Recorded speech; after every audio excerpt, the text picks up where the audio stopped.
welcome back at our next and last table here at the Fast Forward Insights on security. And we're going to talk about digital fire drills because, well, in the first panel we talked about hacks. What do you learn from hacks when you go from a cyber victim to a cyber hero? So we talked about some real hacks and what we learned from it. But the best way to prepare for a hack is a cyber fire drill. Be prepared because everybody can be hacked. We're going to talk about that with my guest here, Ruben van Brink, CTO at the AMS-IX, the Amsterdam Internet Exchange. From origin, you're a mathematician. Love mathematicians. You worked at Ericsson and SURF, which is the organization who does the IT for the Dutch universities and high schools. Very nice. As the head of network services and the advisor, quantum strategy. But you're also here because at that period you worked at Ozon, which is, well, I can say the Dutch largest cyber crisis drill for all universities and high schools to join in. Across the table here, Fleur van Leusden, who's the Chief Information Security Officer at ACM, the Authority on Consumer and Market. From origin, you're a criminologist, so you know all about criminals, also cyber criminals. And with that background, you work at the police, Capgemini, Onderzoeksraad voor de Veiligheid, which is the Dutch Safety Board, and the NFI, the National Forensic Institute, and at the Dutch Institute for Vulnerability Disclosure. First at the CISO, being a CISO of hackers, that's kind of a challenge, and also as the secretary. You're here because ACM had a fire drill themselves, but you also participated in another very large cyber fire drill from the Dutch government. We're going to talk about that later. But first, talk with our guest all the way from the US, Jim Tiller. Welcome here. Thank you. The global CISO at Harvey Hash, where talent and technology meet. You have 2,800 colleagues all over the world, in 18 countries, delivering, well, into IT the best talent they can use. You're into security now for 27 years. You worked at Bell Labs, British Telecom, HP. You have several patents. You also wrote several books, among one on ethical hacking. Yeah, check on that. And you're now the CISO, which Fleur might be interested to you, a virtual CISO. So if a company can afford a real CISO, I wouldn't say that. then you can have a virtual CISO part-time. Well, it's a real person, but sitting at the other side of the world, right? That's it. CISO as a service, CAS. Yes. Well, we're not going to talk about that because we're going to talk about cyber fire drills. Because Jim, well, first of all, welcome here. Thank you. Thank you very much. In Europe, you had a sort of European tour. You just arrived, well, for customer meetings in Antwerp, Düsseldorf, and Utrecht. Now here in Haarlem at the 3D Mega Zone. And in the past, you also worked at Kivu Consulting. You were specialized in tabletop cyber crisis management trainings. So to kick off, you have been doing that for quite some while. How does cyber crisis management training look like for the people who are new here in that? Well, I think the first thing is helping people to understand what are maintaining communications is the biggest one. So a lot of the training begins with how you're communicating today, who are the key people, who are maybe key decision makers, and also putting a framework of how to interpret what constitutes an incident. You know, so you have various rings, if you will, of how intense something may be. And some of the first parts of training when you're getting into incident response or dealing with those types of crises is understanding how you're going to communicate and then what really constitutes that layer of communication. So you actually start off with nothing that has to do with cybersecurity whatsoever. It's how are you collaborating today? And that's where usually we find where things begin to really fall apart is in the communication piece. And then it just devolves from there. So that's how it usually starts. You use the word incident, but what, in your definition, what is the difference between an incident and a crisis? A really bad incident. So incidents can be a disruption that you feel like you can manage pretty rapidly, but you want to look into it and see whether or not it's going to get worse in time. Crisis is when you are now in it, you're confirmed, unfortunately, something bad has potentially happened, and so you sort of have to change the gearing of how you're going to respond to that. So you might be dealing with legal aspects, working with the police and federal agencies and things of that nature, which that is, you can see more at a crisis level. Yes. How do you come up with a good scenario? Oh, use real world. Yeah.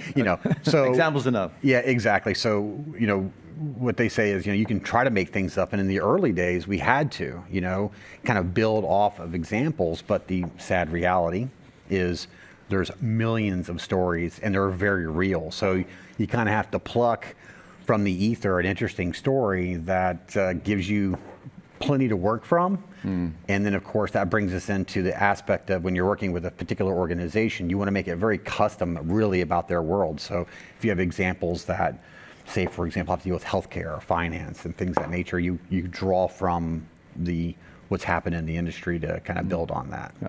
So there might be people here or haven't done a cyber crisis drill yet, but are thinking of it. Can any organization just do it, or do you already need some, maturity level in cybersecurity before you start doing a crisis? Or you can also turn it around that, the drill can raise the maturity. I would focus, I think it's the last point, is I think doing it raises the maturity. Any organization doing it, and I think spend time, if you're going to do one of these tests, spend time working with outside firms and ones that have experience doing it, because their maturity is going to translate directly. It's a very knowledge transfer scenario.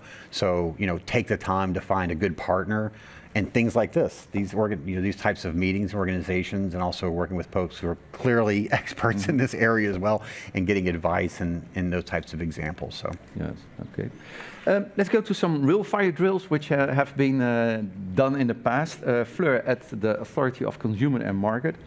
1.5 years ago, the IT department just had their normal training, and they were brought together for a mandatory evaluation. Everybody needed to show up.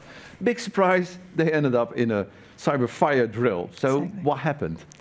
I happened. No, I came to work at the Dutch Authority for Consumers and Markets, and I was looking at their incident response plans, and as a CISO, I was not very impressed. And I was trying to, get some things changed, make sure that we had some more mitigation measures implemented. And I noticed that I didn't really get my points across very well. So I was thinking, how can I show that these issues are real and that we need to address them, and we need funding, and we need more procedures and that kind of thing. So I actually used it as an example, like you just mentioned, to kind of show the weak spots that we had. Like, if this really happens, you really need to address these issues that I tried to point out, and make them more felt by board members as well as IT themselves. Make it a learning experience and not just a way to show that I'm very right about the things that I'm trying to prove. But as CISO, did you have the mandate to just proceed, or did you I needed my get the board along? Yeah, I actually did get the board to practice with us. So it was a tabletop exercise for the board, and we had an external company providing scenario and that kind of thing for the board side, and we had an external company that supported the IT and the security side of the practice. And we integrated those two. So what we actually did was we had an external company do a pen test first, and during the pen test, they left certain clues behind. And then a few weeks after that, like you just said, first we had a training for the IT department incident response, because we don't want to confront them and say, you're making all these mistakes, it's all your fault. No, we gave them training first.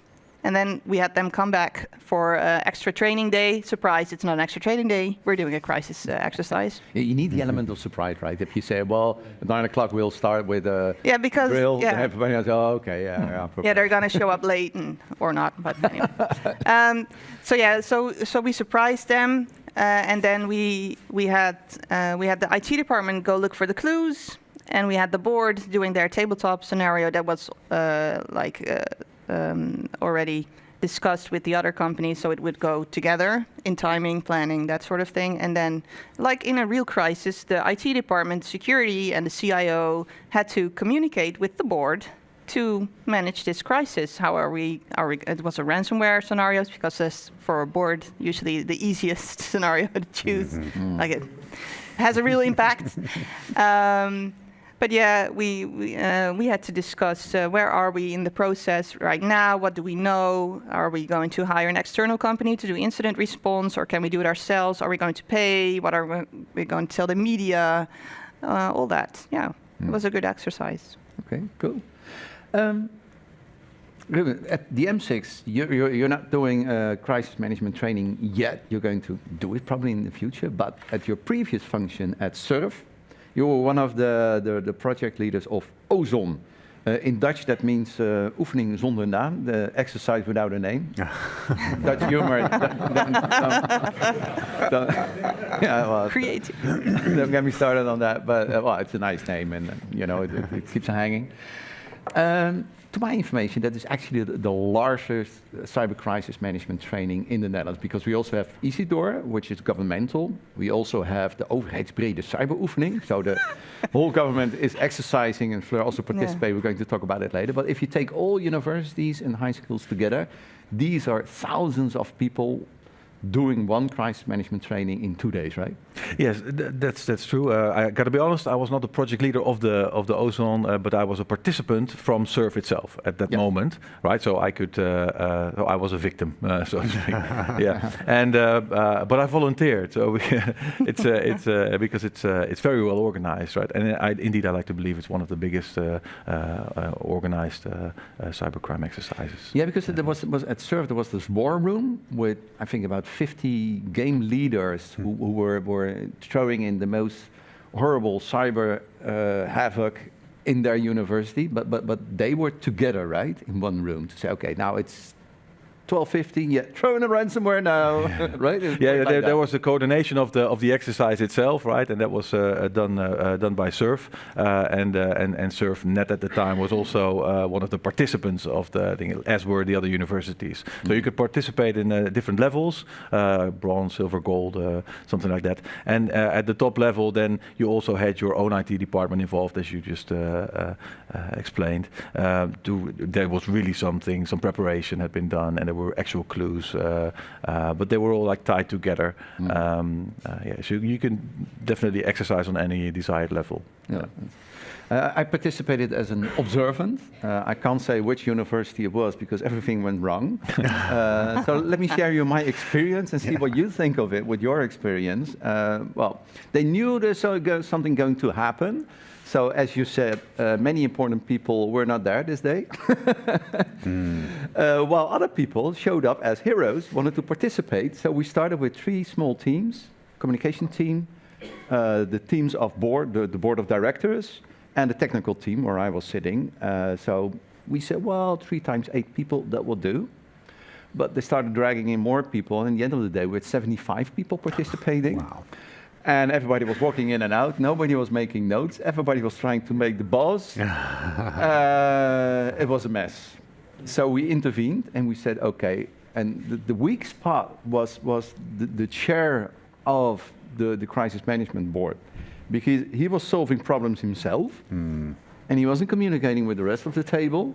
He even walked out with his phone to arrange stuff and came back to be surprised that other people were either not doing anything or doing things he didn't ask them to. So then we intervened, and a new chairman came, and the first thing he said, okay, I'm going to do a round with all information we have. I'm not going to judge, but first let all information on the table. So you do your part, you do your part. He took somebody who made notes. This is what we know, this is what we decide, and this is what we're going to do. And then he made the most beautiful remark. He said, okay, this is what we know, but what do we not know? And then there was a large silence, and people thought, oh yeah, the crisis is not happening here, it's happening in the outside world. We need to get information in. And to me, that was the most insightful moment for crisis management training, that you need to get this world outside in. And that's what you said about communication, right? 100%. And the transition from that situation from the first chair into the second, that's what you see in real life. That's exactly what happens in real life.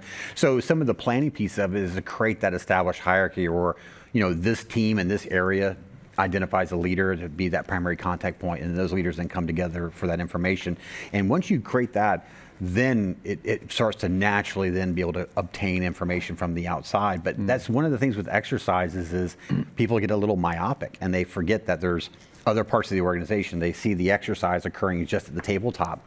And one of the big things you want to encourage, whether you're project managing it or working with a third party or whatever, you always want to make sure that there's something that you have the ability to reach out and get, so it encourages in the real event to go out and grab something as well. So, but it's interesting to hear that story because that's how they all go.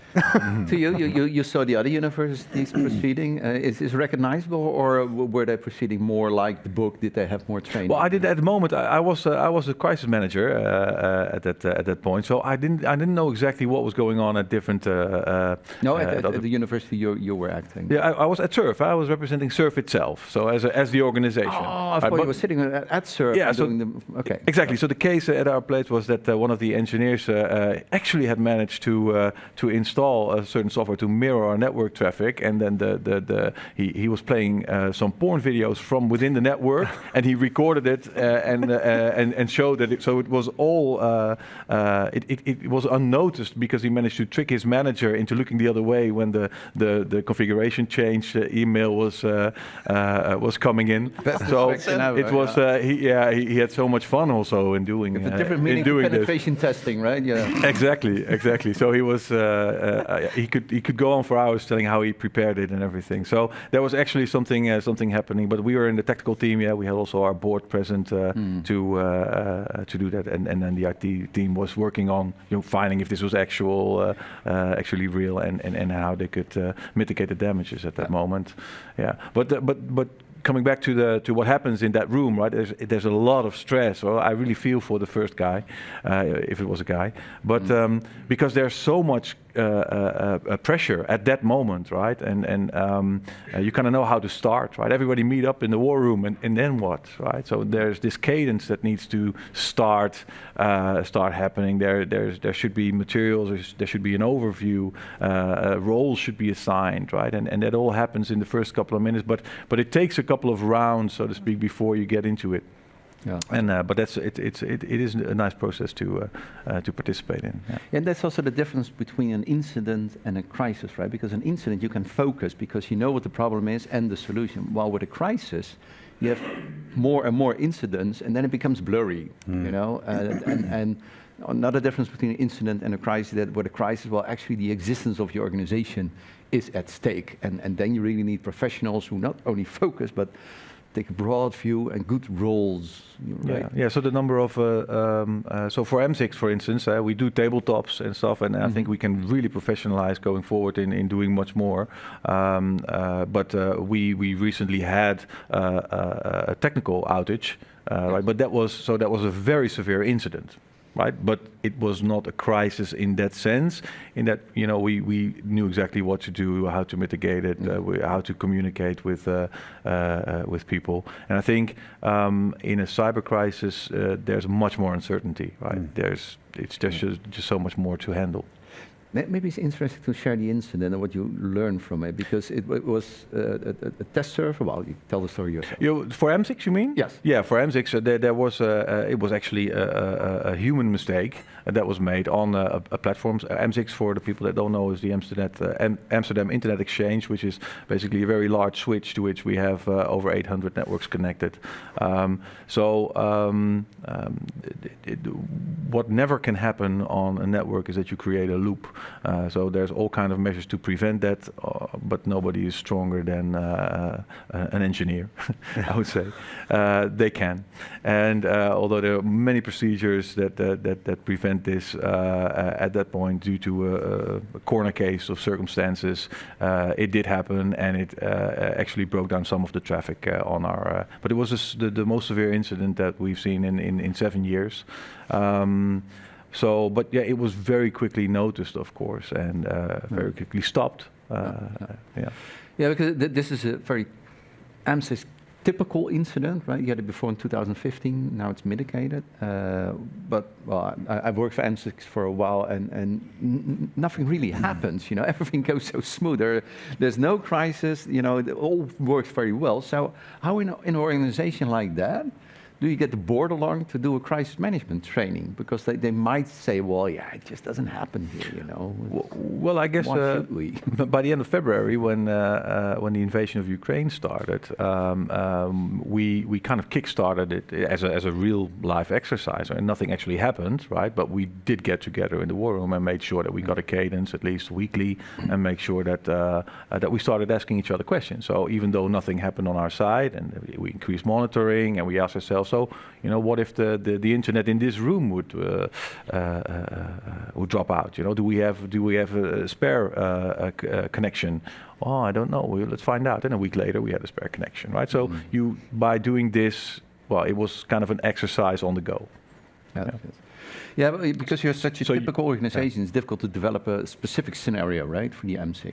I mean, normally you throw ransomware, but you are the core of the internet, I can say, you know, if there is a core of it. Yes, and to be sure, that platform is largely separated, yes, right? But we are also just an office, right, with people working there, and they have their work. Yeah, so we are also vulnerable, like any other organization, to that part. But it wouldn't stop the traffic on our platform straight away.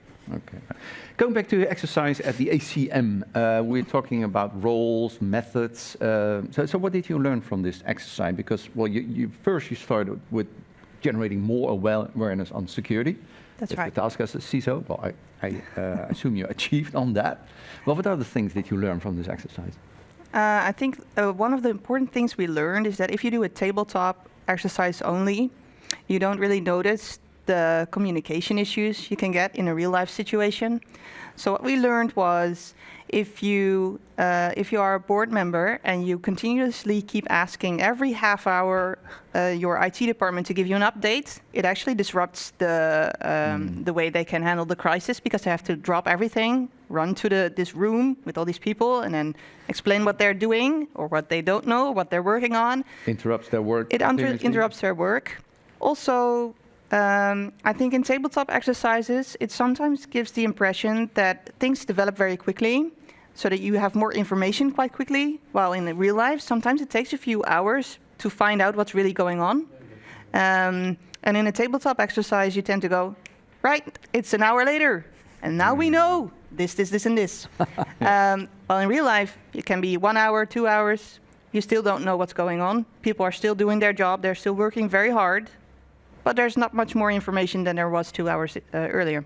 Yeah. And it's important still to talk to your board and to tell them this. We are still working on it. We still don't know much more, but we are still doing our jobs, doing what we're supposed to do. There's just no new information.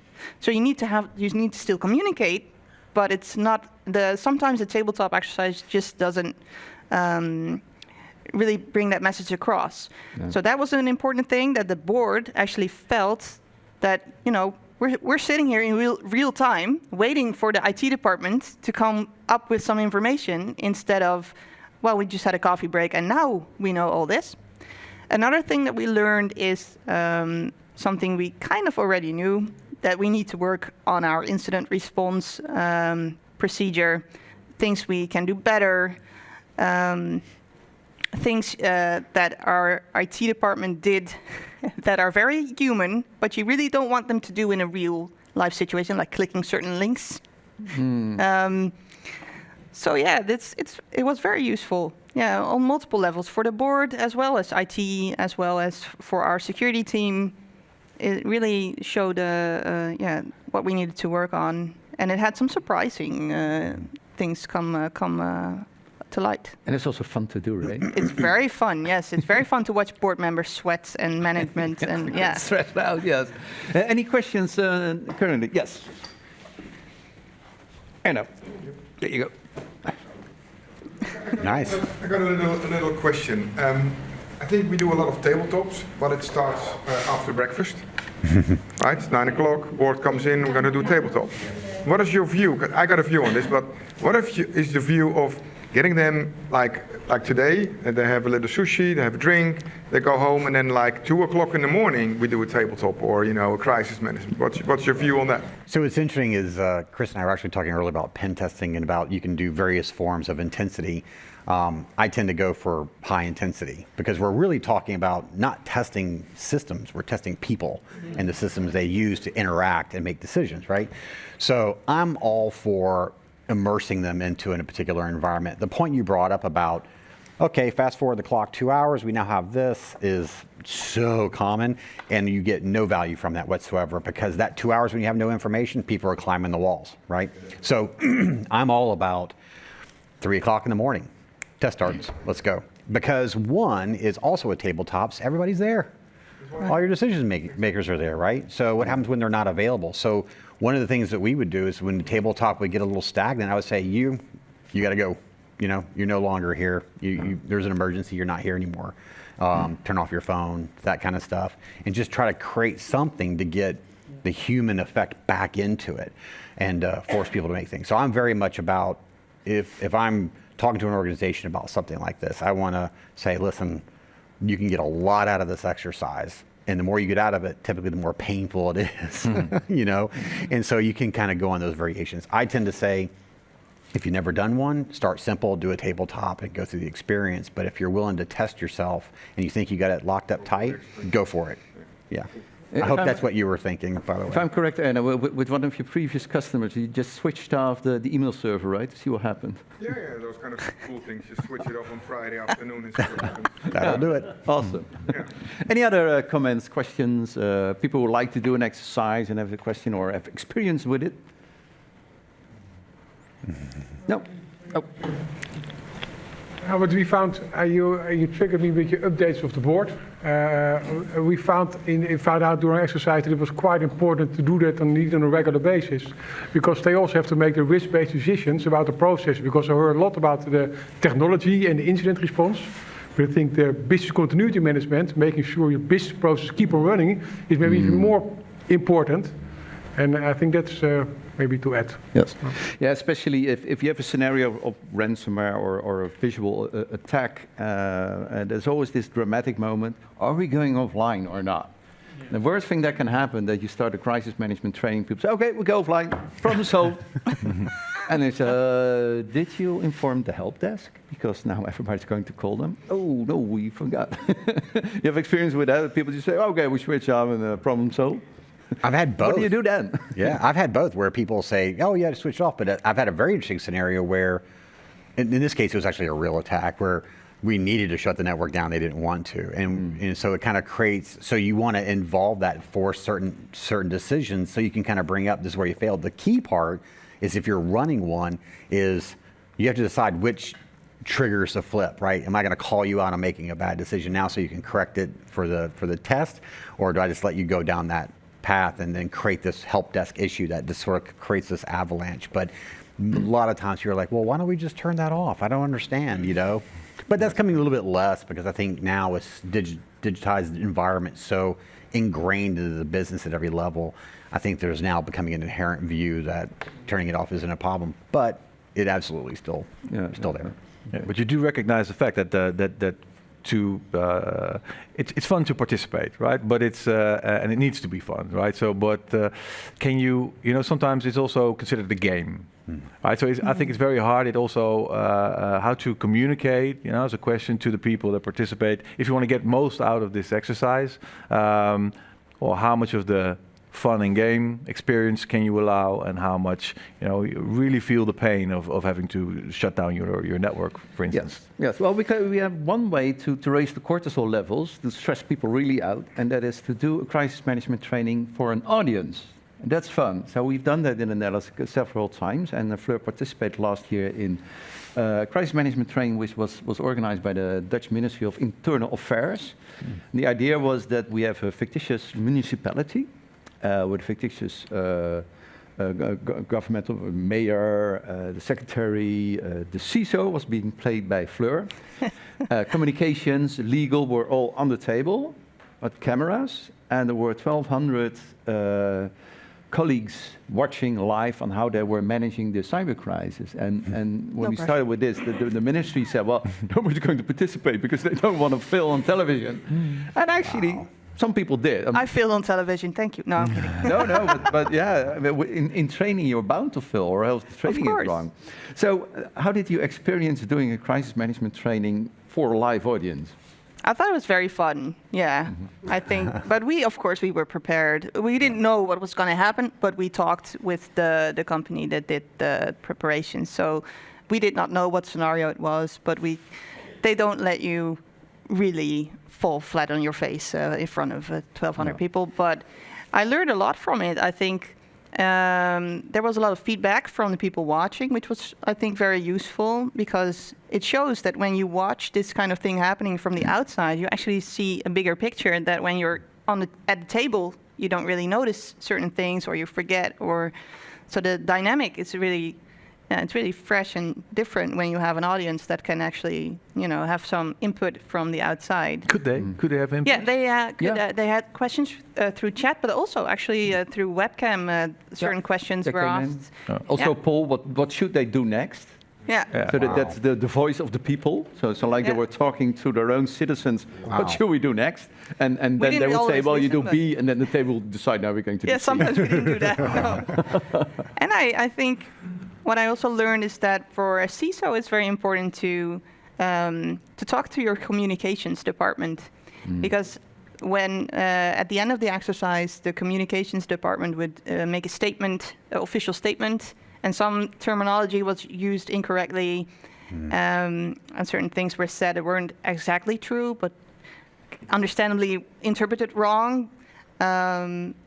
And that's something I took back to the ACM, and we also discussed internally that when there's a crisis like this going on, that we communicate with our security people and our IT people, so that when you bring out a statement, it's at least technically correct. A lot of people these days have technical knowledge, and they listen to these statements and they pick it apart online if you make a mistake in it. So it's just not necessary, I think. How did you experience the role of the chair at the crisis management table? I think she did very well. She was hacked a year ago, so And she had actual experience. Real life experience, No, I think she did very well. She listened to all the different experts at the table. She gave them all equal opportunity to explain their side of what we should be doing or give their advice. And I think she did very well. Yeah. And I still remember you saying in the heat of the crisis, you said, well, we now see what goes wrong, but as a CISO, I think we can draw lessons from this and improve our policy. Then the owner said, well, this is a crisis, you should go to, but actually the people at the table say, yeah, you're actually right. In the middle of the crisis, then you learn where things go wrong and you can develop in the future, right? That's right. Yeah. Could you do that in America, a live crisis management training? Or no, people, my reputation is ruined. Well, not like that, but you just get hammered from every direction, Somebody would denial service your feed. But I think it's pretty amazing, actually. It's probably was pretty eventful. It gives good television. Yeah, certainly. That's good. Okay. Any questions on this round, or advice, or suggestions, or not? Yeah, in the back. Can you throw it? Hey. You guys. It's a sponge show. Maybe a question about this cyber drill. Is there a different approach for companies who has more to deal with trust? Compare a bank, for instance, to an industrial company like ASML. Yes, so it's a very good question, because we now have been talking about business continuity, but your reputation. Yeah. That's reputational risk, yeah? I think also because your constituents will react differently. Like, for example, healthcare versus finance versus, cable television. I think there's different levels that people will accept and levels of risk appetite for the effect they have on their personal lives, especially if you're facing the public. But if you're dealing with banking systems, like, well, wait a second, people immediately react, I can't spend money. And we saw little of this, years ago, pre-attacks, pre-war scenarios where we saw the attacks affecting ATMs and travel in the Ukraine, what was it, about 8 years ago. So you have to be aware of how people perceive you as a service to them as individuals, even investors, and sort of adjust accordingly. So it gets really back into working with your communications and legal team.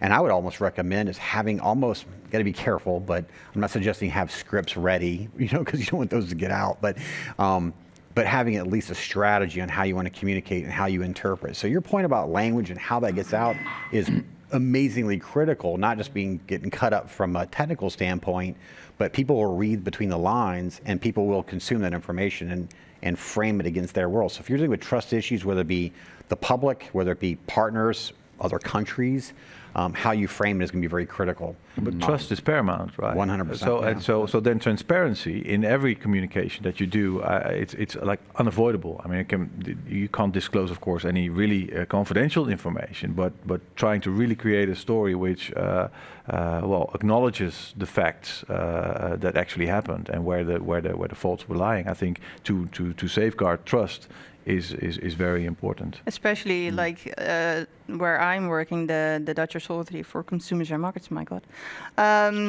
It's important because when you're a government organization and you have reputational damage, you can never really recover from that. I mean, you are there for the citizens and for the safety of your nation. How do you come back from a trust issue that happens there? I think that's very important to realize. Yeah. One, if I may add one counterpoint, just to keep in mind, is I've seen organizations, and there's several recent examples of wanting to maintain that transparency and then communicating out to the world incorrect information. Yes. Our data wasn't stolen, you'll be okay, everything's safe. Week goes by, maybe a little bit got out, and then next, no, we got hit by ransomware. And then this is a disaster. Equifax. Yeah, exactly. So I think Don't say facts you can't back. yeah, they come back to get you. So it's transparency is clear, but don't speculate. Yep. So don't start taking things that you think you understand and pushing them out there. So be honest, as you communicate with your constituency, but I'm not saying be too honest, I'm saying just don't get over your skis. Don't get out too far in front of it, because it'll bite you. It is, yes. Okay. I guess this rounds it up. I hope we got you guys warmed up to do your own crisis management training, if you haven't done yet. Think of a gruesome scenario, shake up the board in the middle of the night, right? Get them on the crisis management table, and it's fun, right? So Herman, any final words, or shall we get a bite? No, I think it was a great session. Thanks for having you here. Thanks for all the speakers. I guess and I hope outside there will be drinks and food. At least I reckon on this kind of things. But as an IT person, I should always check. Nevertheless, I hope this will be okay outside. Thank you, Chris. Thank you for organizing. And thank you, my guests on the table, Ruben van der Brink, Fleur van Leusden, and Tim Tiller. So get up for a drink. There.